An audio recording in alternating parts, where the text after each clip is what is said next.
Okay, so this is part two. Sakshi. Always the last one. Always the last. This is part two of our two-part chat today. And the first one was very focused on AI, Silicon Valley, the bleeding edge, training, inference, all this stuff that's very esoteric, frankly, and centered in these centers of excellence like SF and maybe France and other very specific nodes. I want to broaden this second session and talk about real innovation that's happening outside the places where people think innovation traditionally happens. And we have a pretty great spread of geos here, right? So we have, Shravin, you're an investor globally, but you really cut your teeth in India.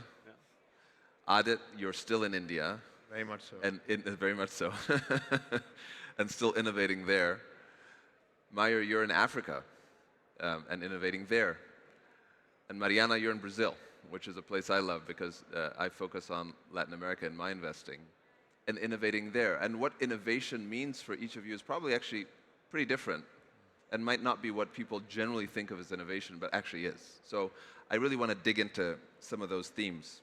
But we're going to start broad and then go specific. And the broad question first is, what is the mood in the places you spend time and the places that you're building your companies today in 2024? And we can start with you, Shravin. Yeah, sure. Look, I think, Unbound has been investing, all across the globe. I think, we've got an equal spread around US, Europe, India, Africa. And each geography is, I would say, having a unique moment in time. I think if you look at India, the last 3-4 years specifically has seen a complete, I would say, change of rhetoric about what it is to build in India, digitization of India. The government has lent in and given us a clear narrative on the path forward. And I think that's the one thing, if you really think about India over the last many decades, really missed. It's like a clear alignment of where we're headed towards 2047. And you look at the entire infrastructure stack. 2047? 2047, India 2047. 100 years, yeah. And it's a clear mission on what India should be achieving. We should be a developed nation by then. Now you start looking at different pockets of innovation, right? You look at financial services, across lending, insurtech, the infrastructure stack. There's innovation all across. And for us, that's really exciting because for the first time, you're having the engineering talent in India that's building products that is serving the local nation. They're also serving global companies around the world. But for the first time, you're seeing consumer demand, and you're seeing demand from the enterprises for these products, which probably did not exist. And I think that's a byproduct of where we are in the evolution of our GDP. I think if you look at the top few cities now, we're above $10,000 per capita, which is quite incredible. And we're hoping that in the next 10 years, that's going to trickle down. And India is growing at 6.5%, 7%. So from Wipro, Infosys, selling to the world, now you have companies building for local consumption. For local consumption, I mean. Businesses and consumers. Businesses and consumers, and you're seeing it with great business. Is the mood then good? Is it euphoric? Are people excited about this, what's happening? I think India is in a state of euphoria. There's no doubt about that. I think, it is? Yeah, I think so. I think there's a belief in the ability to build businesses. I think we've had large conglomerates that have been built, but if you think about the new startup ecosystem, the cultural change, there's no longer a little bit of an issue for you to be a startup founder. Now I think families lean into that. They're proud that the young generation are coming to build businesses. And it's quite fascinating to see that. And you're seeing this challenge from the startup entrepreneurs to the larger incumbents, which is really great to see for the entire ecosystem. So India is great. I would say US is, we will leave that till the election. Yeah. And then we'll wait till next week. We'll wait till next week. And then Africa is slightly different. Africa is obviously, many different countries. I think it's a few years behind India in terms of evolution, but it's had a lot of, I would say, traction in fintech in particular, healthcare innovation, and we're starting to see that. I just hope that the regulatory frameworks, the currency frameworks support it for the next 10, 20 years to come. So, got it. And Aadit, Shravin's talked about India a lot, but you're building there. So, and I started investing in India in 2015. Right. Housing and Snapdeal and all of that, Ola and that first wave. I'm sure things are very different now. So how do you characterize the mood among builders in India today? 100%. No, I concur with everything that Shravin mentioned. I think in a nutshell, we're going through the same cycle that most large internet ecosystems go through. I mean, if you look at the US, for example, in the 90s, there was a lot of noise, the first wave of internet companies. People didn't actually have experience building quality internet companies. So, a lot of value creation that was mismanaged, right? And then the dot-com bubble came in, big reality check. But then the same founders and investors and operators, the next decade built much higher quality companies. Same thing happened in China, right? 2002 to 2008, no real quality value creation, right? 2008, there was a big reality check. And the decade after that, you had much higher quality outcomes that emerged. So are we in the reality check moment, or are we past it? I think we just got past that. So if you look at 2012 to 2021, pretty much the same thing happened in India. Interest rates were zero. Capital was free. Lots of companies candidly got capitalized that shouldn't have got capitalized. I'm sure you saw some of that wave, right? And the opportunity was real, but the execution wasn't there, right? But I think, now 2022, 2023, we went through a very difficult period as a startup ecosystem. Obviously, capital wasn't available. Even today, there's still some, there's a lot of euphoria in India, but foreign skepticism, especially of building large outcomes like what you see in China or the US or Latin America or parts of Asia, still a little bit of skepticism. But now, at least what I'm starting to see on the ground, is that the quality of companies, after having gone through a tightening cycle, is now exponentially better than the previous decade. And so, with capital coming in, especially domestically, and with the execution quality improving, I think next 5 to 7 years, you'll see like a couple of $50 billion plus companies get built. So you're feeling good? Feeling good. Fingers crossed. Meyer, Africa. I mean, Africa is a big place, right? So it's hard to speak for the whole place. But from a tech point of view, from an entrepreneur point of view, what's the mood? Yeah, I think the mood is sort of similar to the last comment. I think it's one of pragmatic optimism. And I think that's coming from three things, really. The first is you have a breed of really high-growth, venture-backed companies. I mean, I work in the fintech space, so I'll talk about it. In the fintech space, with great management teams, world-class software tech stacks, who are now accelerating not only in their own markets, but even starting to say, hey, we can actually go beyond Africa. So there is that optimism. I think the other part is it's just a region that is so underserved, and so there is inherently going to be growth coming out of that. And I think the final bit is you're starting to see the conversation in terms of capital change in Africa. Before, Africa as a region used to be frontier or niche, but it's now very squarely part of an emerging market play. And that helps people who are trying to execute and build. And when we say Africa, what do we mean, really? Where's the innovation happening country-wise? Yeah, it is invariably concentrated. The big poles and centers remain South Africa, Kenya, Nigeria, to some extent Ghana, and then also in parts of North Africa, Egypt, Morocco. Those really have been the traditional main hubs. And you're focused where? Fortunately, in a lot of the same footprint. So we focus on 5 markets: Kenya, Nigeria, Ghana, Uganda, and then we just launched in South Africa just over a year ago. Got it. Awesome. Mariana, Brazil. What's the mood? Well, I think coming from Latin America, we saw, similar to the colleagues here, like an abundance of resources, and we came from no unicorn 2016 to over 40 unicorns in the region, with 20 coming from Brazil. So there's lots of optimistics, but the capital crisis arrived as well. And we saw like a segregation of who would survive and who would not, which made the region to go back and reevaluate, focus on sustainable growth and not just growth at all costs. So there is moderation, but coming from an emerging market, it's all about resilience. So I would say if there's one thing that Latin America knows how to handle, it's a crisis. We know how to handle uncertainty in the macroeconomic scenarios. We are built for that resilience. So I remain very optimistic that we are organizing. We have always been focused on real pains, like from the region, that we need to solve anyways, if there's capital or if there's not capital there. So I'm quite optimistic for the next years with a more balanced performance and return of capital. Yeah, I spent a lot of time in LATAM. The most unique thing about people from LATAM is they're all expert macroeconomists.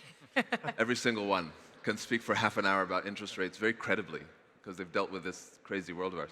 So I want to talk about innovation. And Meyer, I'm going to start with you. Because when people think about building a company in Africa and a fintech, they probably have a certain conception of what that is. But I think what M-KOPA is doing is actually quite innovative.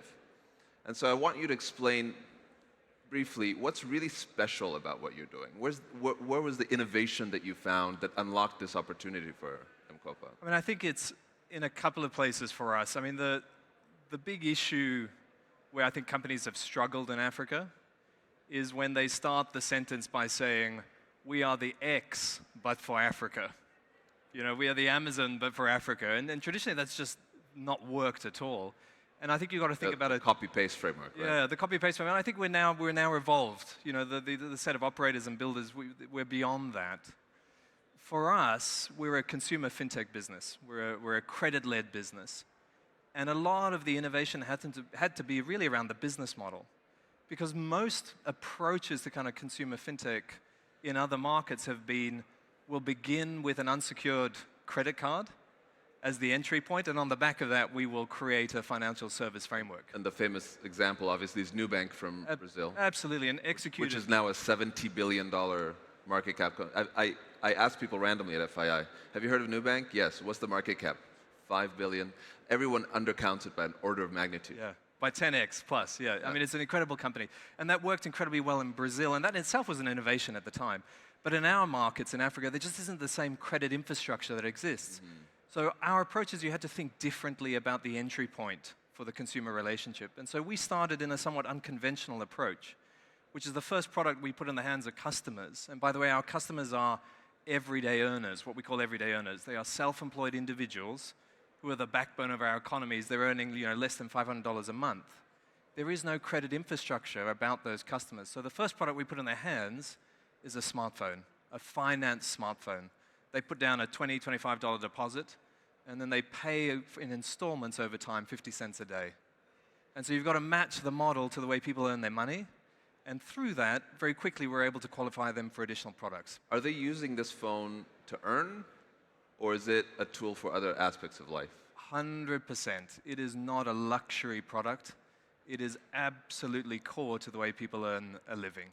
And the number one thing people ask us when we onboard them is, how do I sign up for WhatsApp for Business? You know, they are using a phone as a way to earn the money in their lives. And that works really well for us as a credit business as well, because it's a money generator. The product you put in someone's hand helps effectively de-risk them. Yeah, so in a sense, it's kind of wrong to call you a fintech or a credit business only, because you're so much more than that. You're providing this tool for people to earn, and you're earning interest because of your business model, but really fundamentally, the problem you're solving is work, right? It's not just credit. Yeah, if there was a category called a financial progress tech company, that's the business we're in. Right. We're in the business of helping people achieve financial resilience and independence. Fascinating. Aadit, I want to come to you, because Zepto is this unicorn in a certain sense. No one has been able to make quick commerce work in the whole world. Right? Yeah. Except for you. A couple other people in India also. Well, which is even more fascinating, right? Except in India. Yeah. It hasn't worked, and there have been, I don't know how many hundreds of billions of dollars spent on this idea. Yeah. So what is it that allowed you to make quick commerce work in India, and why hasn't it worked elsewhere? Absolutely. So, when we started the company, and there were people in the crowd that were there, we actually had no idea about the term quick commerce, that there were companies outside the country that were building it. For us, it was more bottoms up, product market fit that we had when we were talking to customers on the ground. Find a problem and solve it, right? Exactly. Yeah. Exactly as Mayur was saying, right? It was Which again is not copy paste. It's locally, very deeply local. Absolutely. And I think the unique thing about India, unlike in grocery consumption, other parts of the world, like in the West, for example, if you look at the way people buy groceries in the West, it's get into a pickup truck or an SUV, drive down to the local Walmart, pick up a huge pallet of grocery, put it in your trunk, come back home and store it in your pantry. In India, most people don't even have a pantry. Or a truck. Yeah, or a four-wheeler, exactly, right? The overwhelming majority of consumption in groceries actually in these small tickets multiple times a week. And the majority of consumption is within a kilometer radius from your house, right? So you've got a local fruits and vegetables guy, you've got a local, packaged products guy, you've got a meat guy, you've got a milk guy that shows up at your doorstep in many cases. And so people buy in this high-frequency, low-ticket style, many reasons why, from like a higher share of perishables to like smaller household sizes to lower amounts of disposable cash, right? And so that was the key insight. And if you look at it, one other unique thing about India is that grocery retail has failed, unlike in every other part of the world. The traditional big box retail format, has largely failed. It's the only major economy in the world where organization of retail is stagnant at a minuscule percent, with the same playbook that worked in every other major economy in the world. And the reason for that is because of that proximity, then high frequency, low ticket preference of consumers. And so the mom and pop has been able to survive, despite having all the disadvantages versus an organized grocer. Now, we've been able to build out what we think is the only format of commerce that has the same structural advantages of the organized grocer, where we've got sourcing leverage, we've got better selection and access to inventory working capital, we've got back-end supply chain controls so our quality control is better. All the traditional advantages of the supermarket chain. Yeah, the principles. With the principles, exactly. With the proximity of the local mom and pop shop. And the second you beat that proximity, which nobody's been able to do, right? Not even the multi-$100 billion conglomerates that have tried to get into retail have been able to beat that proximity advantage, get at your doorstep. And you do that, and some people would call that quick commerce. We call that hyperlocal retail, right? The second you're able to do that, you build the same high-frequency, low-ticket use case that the mom and pop shop is known for, with the better price selection and quality principles of the supermarket chain. Then you're building a business which can realistically organize retail, which is an opportunity in the tens of billions of dollars, which is unique to this country. And do you do it with real estate that's close, or transportation that's close, or both? The combination. Yeah, so it's a combination of real estate that's in like back alleys in residential areas, and like quick deliveries. But in a nutshell, to your question on why it works, it's because of that the structural retail environment that's fairly unique to India, like such a high density, high proximity, hyperlocal environment, where the product market fit is structurally better. Yeah. And what that means for the economics essentially is that, we do so much throughput per square foot that rent as a percentage of sales for us is a percentage point or 1.5 percentage points, versus for a traditional retailer that would be 7, 8, 9%, right? And that's a function of customer product market fit. And so, when you do that, all of a sudden you're in a position where we are at, where we've been able to turn hundreds of our stores profitable. They're turning profitable faster and faster, and their EBITDA levels are scaling. And we, as a 2.5-year-old company, scaling from $0 to $1 billion in top line, getting close to EBITDA break even, was just a function of that depth of product market fit, right? And so for us, we look at this similar to China, where you had unique models that were designed for consumption habits for China, like for example, Pinduoduo. It didn't really work anywhere else in the world, right? We think that this is like generation one of India-centric commerce, designed for the defining consumer habit in India, which we believe is hyperlocal. So that's the way that we look at it, and in that sense, we don't really compare ourselves to global quick commerce. Quick commerce, right? Absolutely. Right, and I love the framing of there's certain principles about organizing retail that are always true. Yeah. But the way those principles manifest themselves is unique to each market, and so you have to tailor the manifestation, not copy wholesale something from somewhere else. Exactly. I love it. And Mariana, Brazil, if there's one thing Brazil is world-class at, other than macro thinking and credit, it's agriculture. Yeah. #1 producer of corn and soy in the world. It's not even close, like beating the US. And it's natural that there should be innovation around agriculture in Brazil, but you haven't really gotten a big company yet. And you're innovating in that space in a way that feels very unique to the country. So talk about AgroSmart and what you're doing in agriculture in Brazil, where you would imagine there would be a lot of innovation. Yeah. So I come from a farming family. So we started knowing from the ground on how challenging it was to be a farmer nowadays, with the whole thing of climate change, needing to increase yield with the same land and show all the transparency and traceability. But there was no data. Everything was done still very intuitively in the heads of the farmers, in the farmers community. So we built a community of farmers that exchange knowledge among themselves, to have very strong network effect. And we now have 100,000 farmers on board with over 48 million hectares that we use the data to support them in climate mitigation and adaptation. So we generate recommendations in everyday decision making on when to harvest, how much to irrigate, risk of diseases and frost, helping them to produce more while reducing up to 40% of input usage, which translates into carbon footprint and water.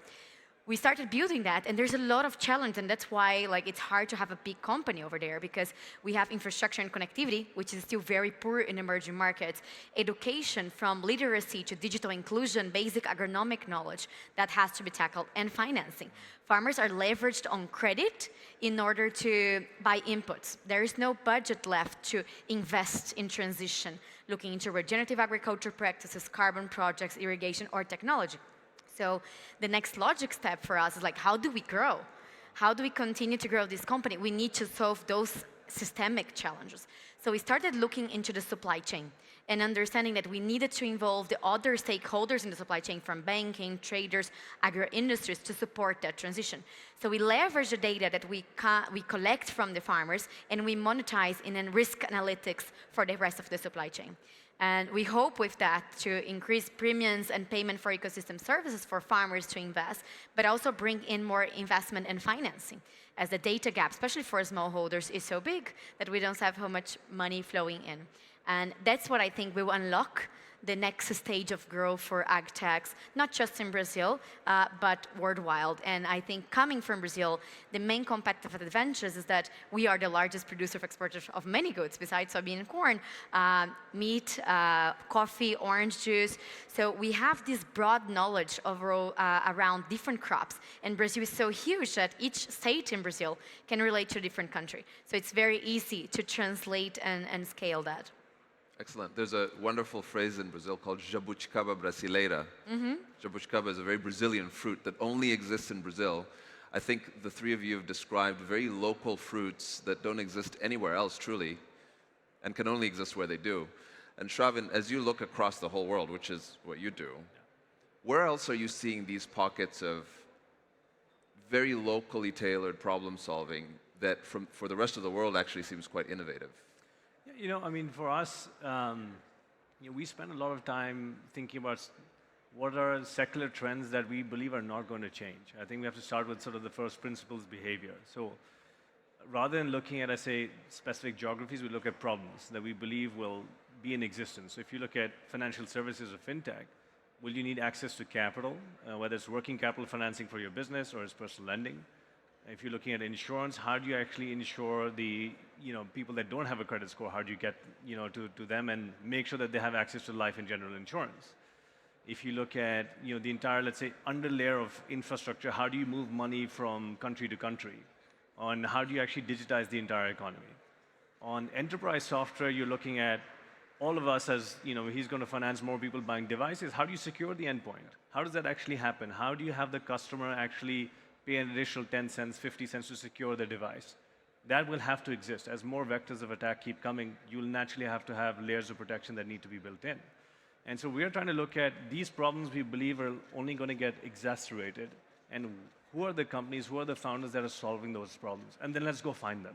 I think having a global approach allows us to take this unique view is that we want to partner with the best founders. We want to partner with the founders that believe in these secular trends that we are identifying, through our own thematic research, and obviously through the corporations that I'm a part of, whether it's the telecom business, it's satellite communications, we look at hospitality, et cetera. And all of these verticals over a period of time will be in constant disruption, and that's what we're looking for. I love that framing of problem first, because often when you think of innovation, you think technology first. That's right, yeah. And in San Francisco, it's always technology first. Where are we cracking the code on something dramatically new? But it sounds like innovation in a lot of other markets is problem-first innovation. What are the unique problems here, and how do we use whatever technology is available to solve those specific problems, which is a really, really elegant framing, I think. I mean, it's interesting. I mean, you can take sort of two ends of the spectrum. One end of the spectrum is let's go build something that just does not exist, and let's go try to solve that problem. We've seen that in rocket launches, for example. I mean, with complete new redesign, which is, again, it's a problem. If you're believing that X number of satellites need to be in the sky, the way the entire infrastructure needs to be built has to fundamentally change. So I do even believe, even in Silicon Valley, it's problem first for the majority of time. It's what are the pain points that enterprises are having? What are the pain points that the customers are facing? And is it a large enough market for us to go build a big business? In an ideal manner, in a sort of capital light way if you can, but some businesses will require a lot of scale of capital to get to the large scale population. So I think the best businesses have always been problem statement first, problem statement that we believe will be in existence for 20, 30, 40 years from now, and then go build the technology to solve for that. Yeah, and I'm an investor as well, and generally there are two kinds of founders that we meet. Those who fetishize what they're building, and those who fetishize the problem they're solving. And they're very different outcomes for each. Yeah, the ones who fetishize the problems win. I think we'll align on that. 100% of the time. Okay, so I'm going to ask for some predictions for each of your markets. I don't know how you're going to split India. You'll have to figure it out. I'll leave it to him. He's on the ground. What is the largest market cap company that will be built in Africa in the next 20 years? You know, I think for us, the reference point is Latin America. And Nubank's market capitalization, I think, is well within the reach of companies growing up in Africa. You have a number of companies today that are over $1 billion in market cap. You now have a number of companies that are doing it close to $1 billion in revenue. You fast forward the trajectory that they're on, we could be seeing companies that are $20, $30 billion in market cap. And we haven't seen that. A lot of the biggest telcos in our markets today are sort of between the $5 and $10 billion market cap. Right. I think Really puts things in perspective, right? yeah, exactly. So I think the promise is certainly you're going to have a breed of companies that can leap over that. But I think a lot of people are building in the spaces between banks and telcos, and that is absolutely wide open. So we're talking trillions in the US, right, at this point, which is just a crazy number. 100 billion used to be a lot, but now Mercado Libre is 100 billion. Nubank 70, knocking on the door. What will be the largest market cap company in LATAM in 20 years? What I like to think is that a lot of the Latin America developments have been e-commerce and fintech. And what I think will happen is just not just a new value, but having those values to be through in other sectors, including ag tech, logistics, ed tech, which are out there. And I also think we will see a rise besides Brazil in Mexico, Argentina, Colombia, where are also other growing ecosystems of tech. So I think we will see a more abundance of unicorns around the region. I need a number, though. The largest market cap company, and I'll hold you to it. At FII 28, I'll pull up my notes and say, Wow, Mariana. that is very challenging. But if we think like how has been the journey, like I am an entrepreneur for 10 years now, and what was Brazil 10 years ago, and what will be Brazil 10 years from now, I think we can be 2-3 times Mercado Libres and Nubank. So 300 billion. Yeah, You said 50, 300. I'm quite optimistic. India, what will be the largest market cap company? The size of the largest market cap company in 20 years? No, for sure. I think we already have pretty meaningful scale in public markets in India, right? We've got What's the largest market cap company I today? think it's like in India? 350 billion. Yeah, probably. Yeah, 350 billion. Which one? Reliance. I think Reliance, right? If I'm not wrong. Yeah. Right? Which is multi-industry, Yeah, conglomerate. 350 billion. Yeah, That's, oil and gas, most of the value creation. yeah. If you look at it, I think what I'm more interested in is like, what's the largest market cap company that will get created in like a generation that has that like high growth Sure, DNA? yeah. You got to move from like the Rockefellers to the Walmarts, Yep. right? We're going through that journey right now. To the Musks. Yeah, right. Hopefully, maybe leapfrog that, right? Skip, Yeah. just skip the Walmart. Organized retail doesn't work. Yeah, yeah. Bad example. But no, I think like you got inspirational companies that in 2 to 3 decades have gone from 0 to 100 billion. Very few of them with that like quality, professionally managed DNA, innovative product first companies. Like Airtel is a phenomenal example of that. We think is probably the best consumer outcome. I think about 3 decades, $120 billion market cap company. And we basically have to do what Airtel has done, and we have to create 5-7 of those in internet, right? That's what I think. So you have to have like a few companies that have been started, this decade, last decade, that in 2 decades from now cross the $100 billion mark. We have to do that. I mean, I think like there's this India story, euphoria, etc. But when you talk to some of the very large capital allocators, they'll tell you, hey, where are the Meituans and the Pinduoduos and the Yeah. Coupangs and the Mercado Libres, right?